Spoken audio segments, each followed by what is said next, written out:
আল্লাহ রাব্বুল আলামিন বলেন, আমি কিয়ামতের দিন ন্যায় বিচারের আদালত কায়েম করব, এমন বিচারালয়, ফালা তুযলামু নাফসুন শাইআ, এমন বিচারালয় যেখানে কারো প্রতি কোনো জুলুম করা হবে না, অবিচার করা হবে না।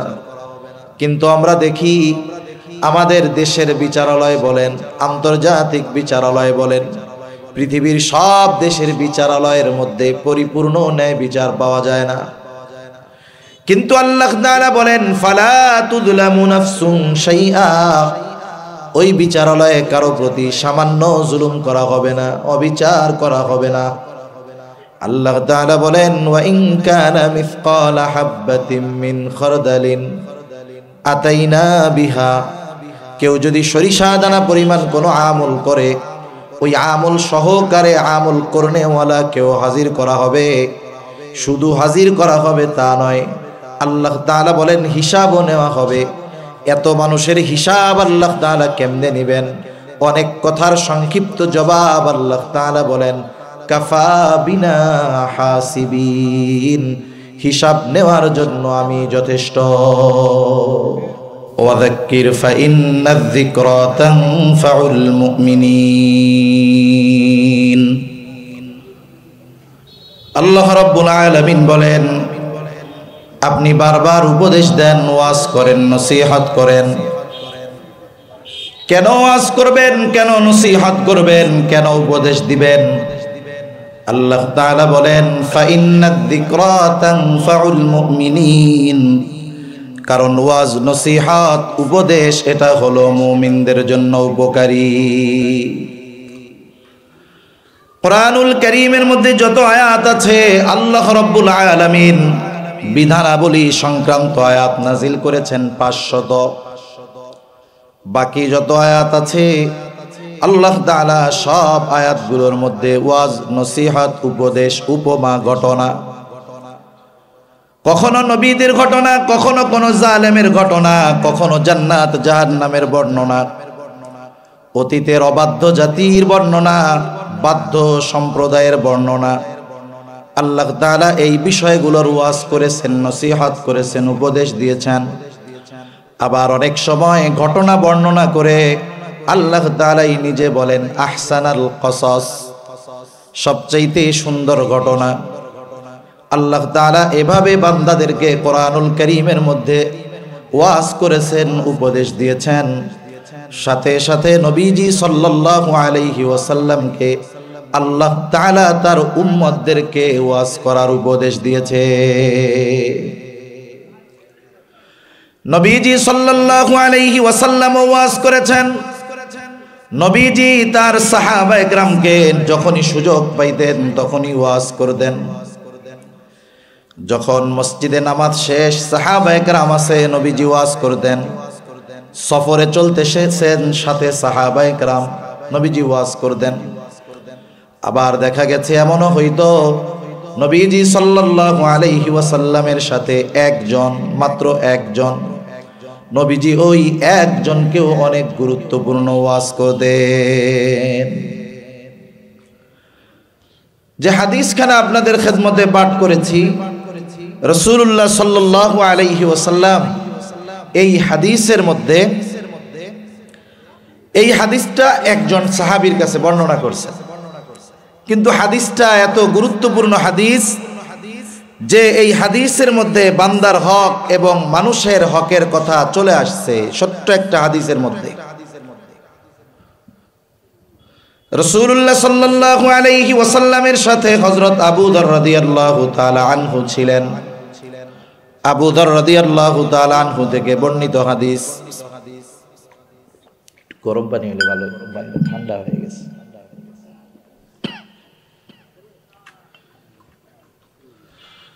আবু যর রাদিয়াল্লাহু তাআলা আনহু বলেন, ক্বালা লি রাসূলুল্লাহ সাল্লাল্লাহু আলাইহি ওয়াসাল্লাম, রাসূলুল্লাহ সাল্লাল্লাহু আলাইহি ওয়াসাল্লাম আমাকে বলেছেন। কি বলছে? বলে, ইয়া আবু যর, হে আবু যর, ইত্তাকিল্লাহা হাইথুমা কুনতা, হে আবু যর, তুমি যেখানেই থাকো না কেন আল্লাহ তাআলাকে ভয় করবা।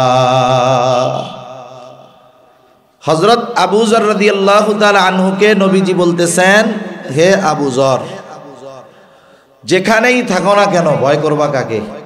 আল্লাহ তাআলাকে। আল্লাহ তাআলাকে সর্বহালতে ভয় করবা। স্বাভাবিক ভয় মানুষকে দুই কারণে করে। কয় কারণে? দুই কারণে। কষ্ট হইতেছে না তো আপনাদের? আমি হল অসুস্থ। বাস্তবতা কি, যদি না আসতাম আয়োজক বকা খাইতো, আমিও কিছু বকা খাইতাম। যখন 3টা বাজে তখনও আমার জ্বরে আমি বেহুশের মতো, গাড়ির মধ্যে এসে পুরো বেহুশের মতো শুয়ে আছি, খুব কষ্ট হইতেছে। এরপরেও শুধুমাত্র ওয়াদা রক্ষার্থে আসা। আবার মাইগলা ভাই, তুমি কিন্তু কষ্ট পাও না, ঠিক আছে না? কষ্ট পাও না। জিনিস সুন্দর আছে, সেটিং ফিটিং আর একটু শিখলে ঠিক হয়ে যাবে ইনশাআল্লাহ। আল্লাহ ভাইয়ের ব্যবসায় বরকত দিক, সকলে বলি আমিন। তাহলে আল্লাহ রাব্বুল আলামিন কোরআনুল কারীমে তাকে ভয় করার কথা বলছে। আবার নবীজি সাল্লাল্লাহু আলাইহি ওয়াসাল্লামও তাকওয়ার কথা সব সময় বলতেন। নবীজির এমন কোনো খুতবা নাই, এমন কোনো ওয়াজ নাই যেই ওয়াজের শুরুতে নবীজি সাল্লাল্লাহু আলাইহি ওয়াসাল্লাম সাহাবায়ে কেরামকে তাকওয়ার কথা না বলতেন, এমন কোনো খুতবা ওয়াজ নবীজির নাই।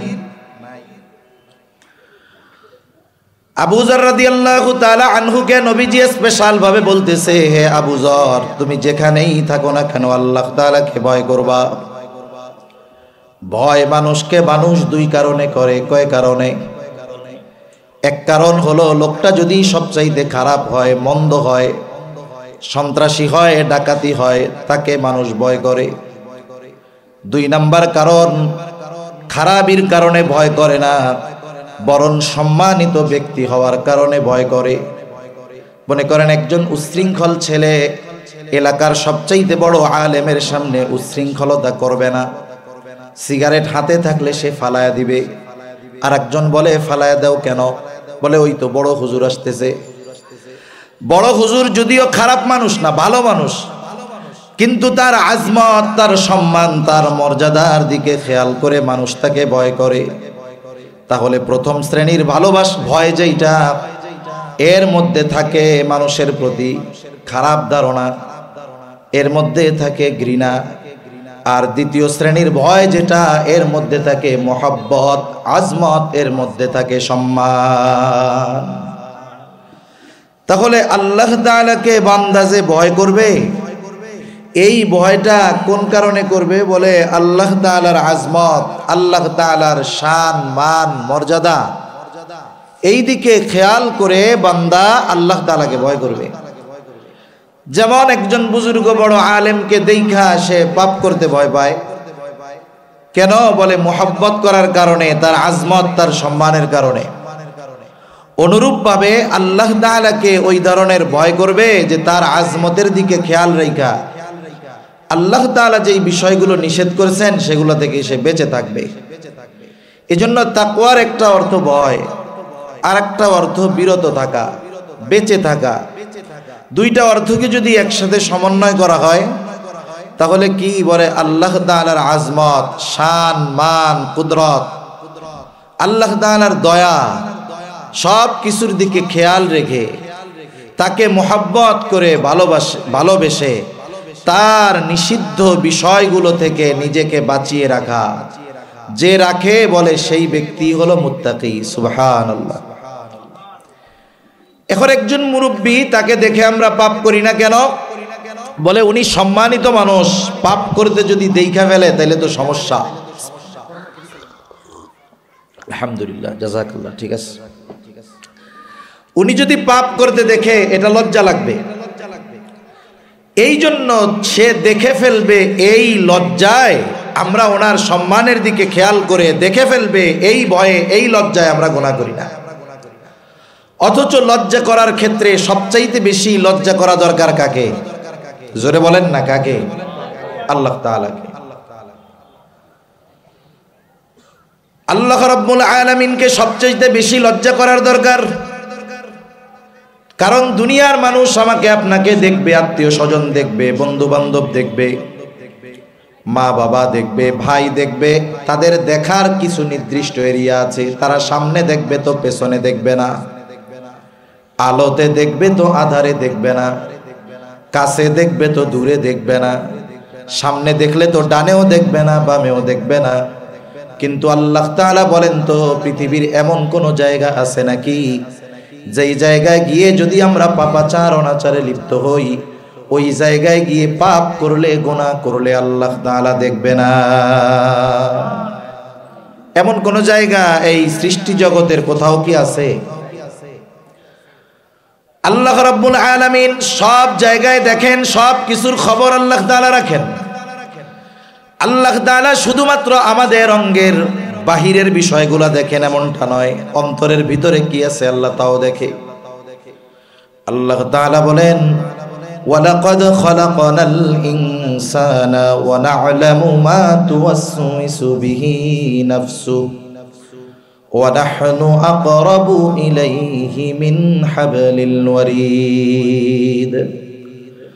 আল্লাহ রাব্বুল আলামিন বলেন, আমি মানুষ সৃষ্টি করেছি। ওয়ালাকাদ খালাকনাল ইনসান ওয়া না'লামু মা তুওয়াসওয়িসু বিহি নাফসু, আমি জানি কোন জিনিস তার অন্তরের মধ্যে ওয়াসওয়াসা দেয়। ওয়াসওয়াসার উৎপত্তি স্থল হলো অন্তর। পৃথিবীতে অনেক আধুনিক মেশিনারিজ আবিষ্কৃত হয়ে গেছে, চিকিৎসা বিজ্ঞান এত উন্নতি সাধন করেছে, কোনো ব্যক্তি যদি অসুস্থ হওয়ার আগে তার শারীরিক গুরুত্বপূর্ণ অর্গানগুলোর অবস্থা জানতে চায়। স্বাভাবিকভাবে মানুষ জটিল জটিল যেই সমস্ত রোগাক্রান্ত হয় এর মধ্যে বলে হার্টের সমস্যা, আর একটা কি বলে কিডনির সমস্যা, আর একটা কি বলে ব্রেনের সমস্যা। এখন উনি চিন্তা করলেন আমি তো এখনো অসুস্থ হই নাই, তবে এইগুলার অবস্থা কি একটু জানার দরকার। বলে ওনাকে মেশিনের মধ্যে ঢুকায় দেওয়া হবে, আর রিপোর্ট বের হয়ে আসবে যে আপনার কিডনি 75% ভালো আছে, ব্রেন 85% ভালো আছে, হার্ট 70% ভালো আছে। তার মানে প্রযুক্তিকে ব্যবহার করে একটা অর্গান পরিপূর্ণ অসুস্থ হওয়ার আগে তার খবরটা জেনে আবার সেটার চিকিৎসা ব্যবস্থাও করা যায়। চিকিৎসা বিজ্ঞান এর চাইতে আরো উন্নত এখন। কিন্তু বলেন তো, আমাকে আপনাকে যদি কোনো মেশিনের মধ্যে ভরে দেওয়া হয়, কোন মেশিন আছে যে যেখানে ভরে দিলে আমার আপনার অন্তরে কি ওয়াসওয়াসা দেয়, কে ওয়াসওয়াসা দেয়, এগুলো বের হয়ে আসবে? এরকম কোন মেশিন এই দুনিয়ায় আছে? এই দুনিয়ায় নাই। অথচ আল্লাহ তাআলা বলেন, ওয়া না'লামু মা তুওয়াসওয়িসু বিহি নাফসু, আমি জানি কোন জিনিস তোমার অন্তরের মধ্যে ওয়াসওয়াসা দেয়। আমরা যদি জিজ্ঞাসা করি আল্লাহ আপনি কেমনে জানেন, আল্লাহ তাআলা বলেন, ওয়া নাহনু আকরাবু ইলাইহি মিন হাবলিল ওয়ারিদ।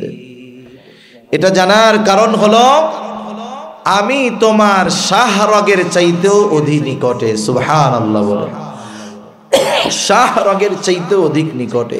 এর দ্বারা আল্লাহ তাআলা মূলত বোঝাতে চান যে আমি আমার যত কাছে তার চাইতে বেশি কাছে কে?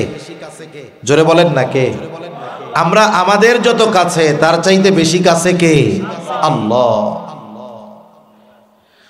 এজন্য আল্লাহ তাআলা শুধুমাত্র বাহিরের বিষয়গুলা দেখেন না, অন্তরের বিষয়গুলাও দেখেন। এজন্য আল্লাহ তাআলা কোরআনুল কারীমের মধ্যে বলেন, ইয়ালামু খাইনাতাল আয়ুনি ওয়া মা তুখফিস সুদূর। আল্লাহ তাআলা বলেন তিনি জানেন তোমরা চোখের কি খেয়ানত করো আর অন্তরে কি লুকায় রাখো, অর্থাৎ অন্তরের কি খেয়ানত করো সেটাও আল্লাহ তাআলা জানে। মহাসমুদ্রের একেবারে তলদেশে কয়েকশো মিটার পর্যন্ত সূর্যের আলো সমুদ্রের তলদেশে যায়, এরপরে আর সূর্যের আলো সমুদ্রের তলদেশে পৌঁছাতে পারে না। সেখানে অন্ধকার, কত অন্ধকার! আমাবস্যার কালো রাত্রির চাইতেও বেশি অন্ধকার ওইসব জায়গায়। মহাসমুদ্রের এমনও কিছু স্থান আছে যে জায়গাগুলোর গভীরতা প্রায় 14-15 কিলোমিটারের কাছাকাছি। সমুদ্রের গভীরতা 14-15 কিলোমিটারের কাছাকাছি। এই সমুদ্রের একেবারে তলদেশে বালুকণার উপরে অনেক প্রাণী চলাচল করে। এত ক্ষুদ্র, এত ছোট, হয়তো চোখ দিয়ে দেখা যাবে না, কিন্তু আল্লাহ তাআলা তো সামিউম বাসীর।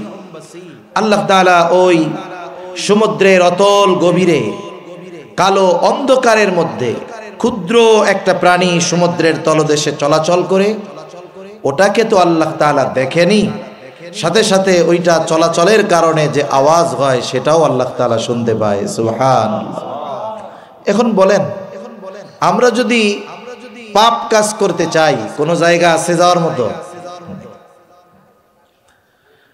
হযরত লোকমান একজন প্রজ্ঞাবান ব্যক্তি ছিলেন। উনি ওনার সন্তানদেরকে কিছু উপদেশ দিয়েছেন, নসিহত করেছেন। হযরত লোকমানের সময়কাল হলো দাউদ আলাইহিস সালামের আগে। দাউদ আলাইহিস সালাম নবুয়ত পাওয়ার আগ পর্যন্ত হযরত লোকমান ওই এলাকার মানুষের মধ্যে মাসলা মাসাইল বর্ণনা করতেন, ওয়াজ নসিহত করতেন। তা উনি ওনার সন্তানকে কিছু সুন্দর ওয়াজ করছে। ওয়াজগুলো আল্লাহ তাআলার কাছেও খুব পছন্দনীয় হয়েছে। ওয়াজগুলো আল্লাহ তাআলা লোকমান আলাইহিস সালামের পরে কোন নবীকে আল্লাহ তাআলা এই ওয়াজগুলো করেন নাই। দাউদ আলাইহিস সালামকেও করেন নাই, সুলাইমান আলাইহিস সালামকেও করেন নাই, মুসা আলাইহিস সালামের উপরে তাওরাত নাজিল হইছে, ওইখানেও করেন নাই। ঈসা আলাইহিস সালামের উপরে ইনজিল, ওখানেও করেন নাই।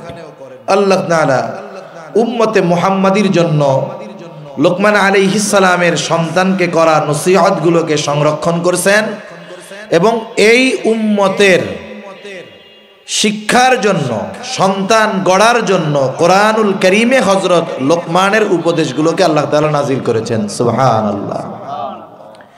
এর মধ্যে একটা উপদেশ হযরত লোকমান তার সন্তানকে করতেছে, ইয়া বুনাইয়া ইন্নাহা ইন তাকু মিসকালা হাববাতিন মিন খারদাল ফাতাকুন ফি সখরাতিন আও ফিস সামাওয়াতি আও ফিল আরদি ইয়াতি বিহাল্লাহ। হযরত লোকমান তার সন্তানকে বলে, ইয়া বুনাইয়া ইন্নাহা ইন তাকু মিসকালা হাববাতিন মিন খারদাল, হে আমার বৎস, তোমার আমলটা, সেই আমলটা ভালো আমল হোক আর মন্দ আমল হোক, কাজটা ভালো হোক চাই মন্দ হোক, ইন্নাহা ইন তাকু মিসকালা হাববাতিন মিন খারদাল, যেই আমলটা তুমি করেছো যেটা পরিমাণে সরিষা দানার মতো, এই সরিষা দানা পরিমাণ আমলটা ভালো হোক চাই মন্দ হোক, আর এই আমলটা তুমি যেখানেই করো না কেন, ফাতাকুন ফি সখরা, যদি করো তুমি পাথরের মধ্যে, আও ফিস সামাওয়াত, আসমানেও যদি করো, আও ফিল আরদ, জমিনের মধ্যেও যদি ওই সরিষা দানা পরিমাণ আমলটা করো, আমল যত ক্ষুদ্র হোক না কেন, যেখানেই করা হোক না কেন, ইয়াতি বিহাল্লাহ, তোমার ওই আমলটা যিনি হাজির করবেন তিনি কে? আনাস রাদিয়াল্লাহু তাআলা আনহু থেকে বর্ণিত হাদিস, নবীজি সাল্লাল্লাহু আলাইহি ওয়াসাল্লাম বলেন, যখন কেউ কোনো আমল করে, যদি সে ওই আমলটা এমন কোন পাথরের মধ্যে করে, বলে কেমন পাথর? বলে যেই পাথরে ঢোকারও কোনো দরজা নাই, বাহির হওয়ারও কোনো দরজা নেই। এখন মনে করেন বড় একটা পাথর, এই পাথরের মধ্যে যদি ঢোকার দরজাই না থাকে, ওইখানে গিয়ে আমল করবে কেমনে? দরজাই নাই। নবীজি বোঝাতে চাচ্ছেন যে ওটাও যদি সম্ভব হয়, আর ওই পাথরের মধ্যে গিয়ে যদি কোনো আমল করা হয়, যত ক্ষুদ্র হোক না কেন, ওই আমলটা কিয়ামতের দিন হাজির করবেন কে? শুধু তাই না, একটা আমল করছে আল্লাহ তাআলা ওইটাকে তো হাজির করবে, সাথে সাথে আমল করনেওয়ালা কেও আল্লাহ তাআলা হাজির করবে। সুবহানাল্লাহ। হাজির তো করবে, আবার আমলের আলোকে তার বিচার আচারও হবে। আল্লাহ তাআলা বলেন وَنَضَعُ الْمَوَازِينَ الْقِسْطَ لِيَوْمِ الْقِيَامَةِ فَلَا تُظْلَمُ نَفْسٌ شَيْئًا وَإِنْ كَانَ مِثْقَالَ حَبَّةٍ مِّنْ خَرْدَلٍ أَتَيْنَا بِهَا وَكَفَى بِنَا حَاسِبِينَ। আল্লাহ রাব্বুল আলামিন বলেন, আমি কিয়ামতের দিন ন্যায় বিচারের আদালত কায়েম করব, এমন বিচারালয়। ফালা তুযলামু নাফসুন শাইআ, এমন বিচারালয় যেখানে কারো প্রতি কোনো জুলুম করা হবে না, অবিচার করা হবে না। কিন্তু আমরা দেখি আমাদের দেশের বিচারালয় বলেন, আন্তর্জাতিক বিচারালয় বলেন, পৃথিবীর সব দেশের বিচারালয়ের মধ্যে পরিপূর্ণ ন্যায় বিচার পাওয়া যায় না। কিন্তু আল্লাহ তাআলা বলেন ফালা তুযলামু নাফসুন শাইআ, ওই বিচারালয়ে কারো প্রতি সামান্য জুলুম করা হবে না, অবিচার করা হবে না। আল্লাহ তাআলা বলেন ওয়া ইন কানা মিসকালা হাববাতিন মিন খারদালিন আতাইনা বিহা, কেউ যদি সরিষা দানা পরিমাণ কোনো আমল করে, ওই আমল সহকারে আমল করনেওয়ালা কেউ হাজির করা হবে। শুধু হাজির করা হবে তা নয়, আল্লাহ তাআলা বলেন হিসাবও নেওয়া হবে। এত মানুষের হিসাব আল্লাহ তাআলা কেমনে নেবেন? অনেক কথার সংক্ষিপ্ত জবাব আল্লাহ তাআলা বলেন কাফা বিনা হাসিবিন, হিসাব নেওয়ার জন্য আমি যথেষ্ট। তাহলে বলেন দেখি, পৃথিবীর কোথাও সরিষা দানা পরিমাণ কোনো গুনার কাজ করে বেঁচে যাওয়ার বা ওই আমল ধ্বংস হয়ে গেছে আর ধরা পড়বো না, এই চিন্তা করার কোনো সুযোগ আছে? এই চিন্তাধারা আমাদের মধ্যে নাই, যার কারণে আমাদের চারিত্রিক উন্নতি সাধিত হচ্ছে না। যদি হতো তাহলে আমরা পাপাচারে লিপ্ত হইতাম না। আল্লাহ সুবহানাহু ওয়া তাআলা নিজে তো সব কিছুই দেখেন, সাক্ষী হিসাবে আল্লাহ একাই যথেষ্ট। কাফা বিল্লাহি শাহিদা, আল্লাহ তাআলা তো সাক্ষী হিসাবে যথেষ্ট। এরপরেও আরো অনেকে আমাদের কর্মের ব্যাপারে খবর রাখে। যেমন আল্লাহ তাআলা আমাদের প্রত্যেকের দুই কাঁধে দুইজন ফেরেশতা নিযুক্ত করে দিয়েছেন। সম্মানিত লেখকদ্বয়, এনারা কি করে? আল্লাহ তাআলা বলেন কিরামান কাতিবিনা ইয়ালামুনা মা তাফআলুন, সম্মানিত লেখকদ্বয় জানে তোমরা কি আমল করো। শুধু জানে তা নয়, এরা আমাদের কর্মের ব্যাপারে সাক্ষী হয়, সাথে সাথে আমাদের কর্মগুলো লিখিত আকারে সংরক্ষণ করে থাকে। আবার আরো একজন ফেরেশতা আছে, বলে তার কাজ কি? বলে আমাদের কথাগুলোকে রেকর্ড করে। আল্লাহ তাআলা বলেন মা ইয়ালফিযু মিন কাওলিন ইল্লা লাদাইহি রাকীবুন আতীদ, সদা সতর্ক, সদা তৎপর একজন ফেরেশতা মানুষ জবান থেকে যাই বলে সাথে সাথে ওইটারে কি করে? রেকর্ড করে ফেলে। আমরা যে কথাগুলো বলি, আধুনিক বিজ্ঞান বলে কথাগুলো ধ্বংস হয়ে যায় না, নিঃশেষ হয়ে যায় না, কথাগুলো সব বাতাসে আছে। এবং গবেষকরা গবেষণা করতেছে যে এই কথাগুলো যেহেতু বাতাসে আছে, বাতাসের মধ্য থেকে অতীতের বড় বড় মনীষীদের যেই ভয়েস, টোন, কথা, এগুলোকে ফাইন্ড আউট করার, বের করার চেষ্টা প্রচেষ্টা তারা চালিয়ে যাচ্ছে। হয়তো সফল হতেও পারে আল্লাহ চাইলে। একটা জিনিস দেখেন, আমাদের কথা বাতাসের মধ্যে চলাচল করে, এটা কেমনে বুঝতে পারি? সহজ বোঝা। আপনার আত্মীয় স্বজন আছে আমেরিকাতে, সৌদি আরবে, ইউরোপের কোনো কান্ট্রিতে। আমেরিকা 15,500 কিলোমিটার দূরে আপনার আত্মীয়। আপনি তার সাথে একটু কথা বলতে চান, তাকে একটু দেখতে চান, কি করেন? বলে দুইজনেই নেট কানেকশনে আছে। আপনি তাকে অডিও কল বা ভিডিও কল দিয়ে দিলেন। বলেন তো, আপনার এই কণ্ঠ, আপনার এই চেহারা আমেরিকা পৌঁছাইতে কয়দিন লাগবে? 1 সেকেন্ড পৌঁছায় গেছে। বলেন তো, আপনি যেই টোনে কথা বলেছেন ওই আওয়াজটাই কি ওইখানে গেছে না অন্য কারো গেছে? হুবহু ওই আওয়াজটাই গিয়েছে, তার নাই কিচ্ছু নাই, অনেক সময় লাগে নাই। নেটওয়ার্কিং সিস্টেম বাতাসকে ব্যবহার করে সেকেন্ডের ভিতরে 15,000 কিলোমিটার দূরে হুবহু আমার আপনার কথা, ছবি একজনের থেকে আরেকজনের কাছে পৌঁছে দেওয়ার এই বুদ্ধি, জ্ঞান মানুষকে যিনি দান করেছেন তিনি কে? আরো জোরে বলেন না কে? আচ্ছা, অনেকে আছে যারা নেটে অনেক কাজ করে। ইন্টারনেটের ভালো মন্দ দুই দিকই আছে। অনেকে এর মাধ্যমে বিশ্বকে জানে, অনেকের কাজই থাকে এটা কেন্দ্রিক। এখন কোন মানুষের যদি কোনো তথ্যের প্রয়োজন হয়, এই পৃথিবীর যেই ভাষার মানুষ সে হোক না কেন, মনে করেন আমাদের দেশে সাধারণত বাংলাই আমরা লিখি, কিন্তু পার্শ্ববর্তী দেশ, তাদের দেশে অনেকগুলো ভাষা প্রচলিত আছে।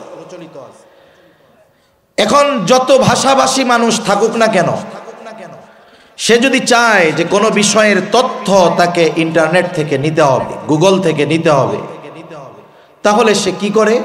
গুগলের মধ্যে ঢুকে যেই জিনিসটা সে চায় ওই জিনিসটার একটা শব্দ লেখার জন্য সে প্রস্তুতি নেয়। শব্দটা পরিপূর্ণ লেখার আগে একটা দুইটা অক্ষর যখন লেখে, নেট কানেকশন বা নেট স্পিড যদি ভালো হয়, একের পর এক নিচে তাকে ডিরেকশন দেওয়া হয় যে তুমি কি এইটা চাও, এইটা চাও। আপনি ওইখান থেকে যেটা চাচ্ছেন ওটাতে ক্লিক করলেন, একটা তথ্য বা লেখা। বলেন তো গুগলে কি 1 কোটি তথ্য আছে? কথা বুঝেন নাই মনে হয়।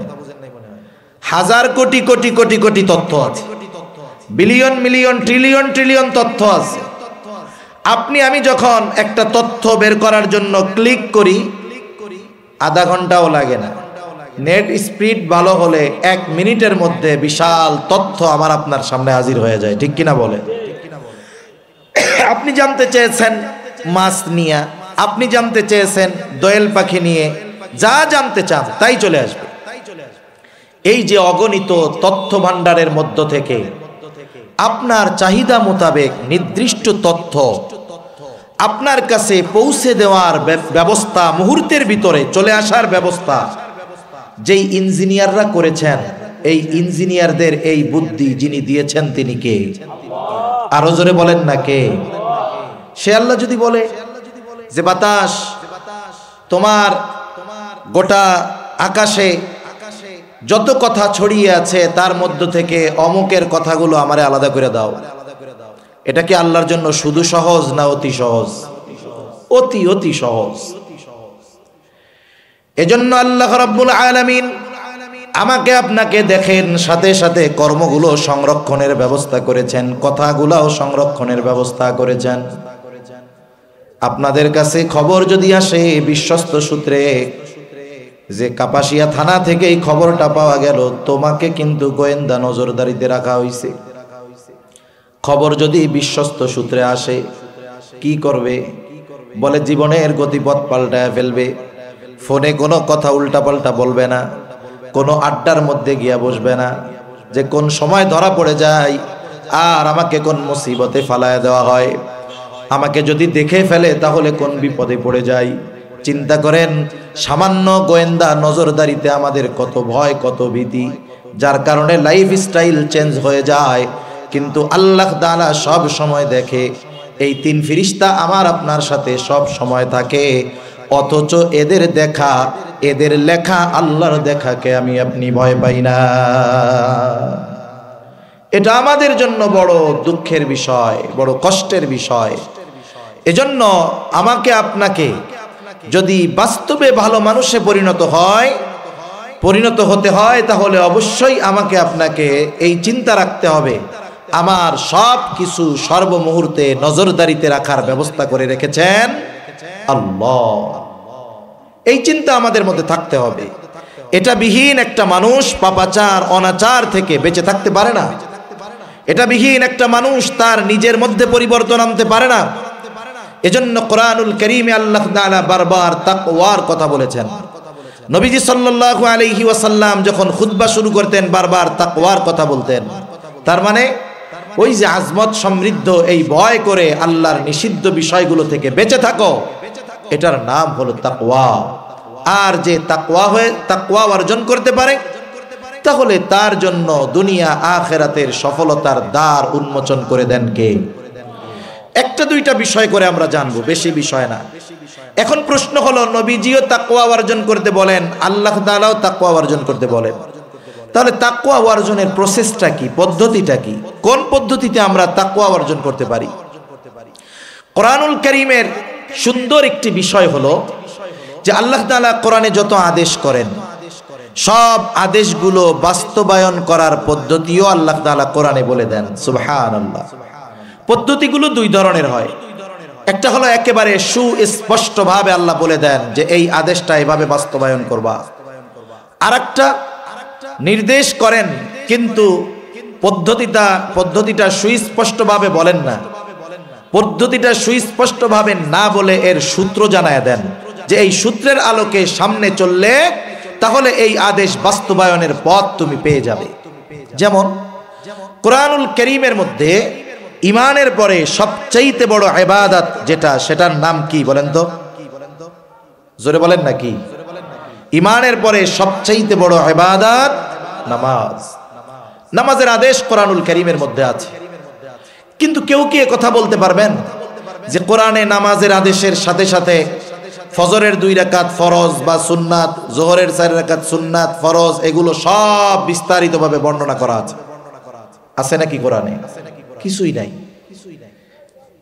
অল্প কিছু বিষয়ের দিক নির্দেশনা আছে, নামাজের ফজিলতের কথা আছে। নামাজ পড়ো, আল্লাহ বলেন আমি তোমার রিজিক দিয়া দিব, কত ফজিলতের কথা আছে। কিন্তু নামাজের পদ্ধতির কথা আল্লাহ তাআলা বলেন নাই স্পষ্টভাবে। এজন্য নবীজি সাল্লাল্লাহু আলাইহি ওয়াসাল্লাম বলেন, সাল্লু কামা রাআইতুমুনি উসাল্লি। নামাজ পড়তে হবে আল্লাহ তাআলার নির্দেশ। কেমনে পড়বো? নবীজি জানায় দেন, সাল্লু কামা রাআইতুমুনি উসাল্লি। আমাকে যেভাবে নামাজ পড়তে দেখো সেভাবে নামাজ পড়ো।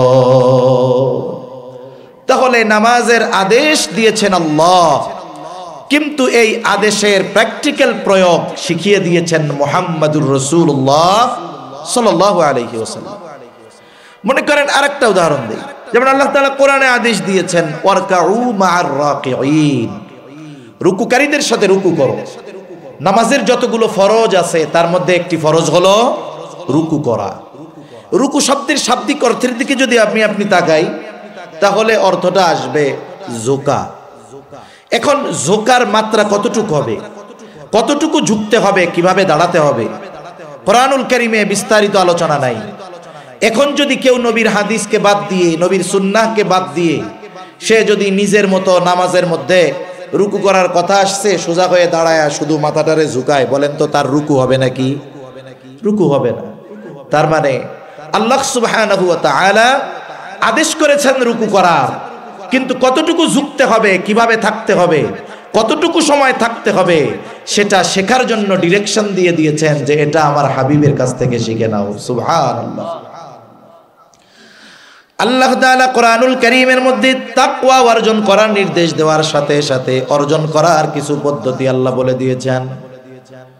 এক নাম্বার আল্লাহ তাআলা বলেন, ইয়া আইয়ুহাল্লাযীনা আমানুত্তাকুল্লাহ ওয়া কুনু মা'আস সাদিকিন। আল্লাহ তাআলা বলেন, হে ঈমানদারেরা, আল্লাহ তাআলাকে ভয় করো। বলে ভয় কি জিনিস আগেই কইছি, আল্লাহর আজমতকে খেয়াল রেখে তার নিষিদ্ধ বিষয়গুলো থেকে বেঁচে থাকো। এখন কেমনে বাঁচবো, কেমনে তাকওয়া অর্জন করব?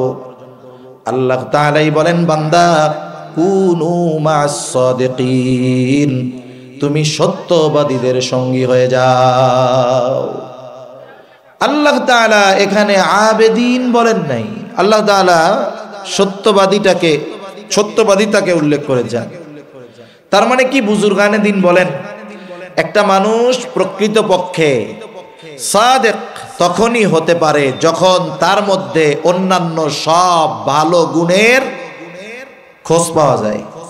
সে যখন অন্যান্য সব ভালো গুণে গুণান্বিত তখনই সে প্রকৃত সাদেক হতে পারে, এর আগ পর্যন্ত হতে পারে না।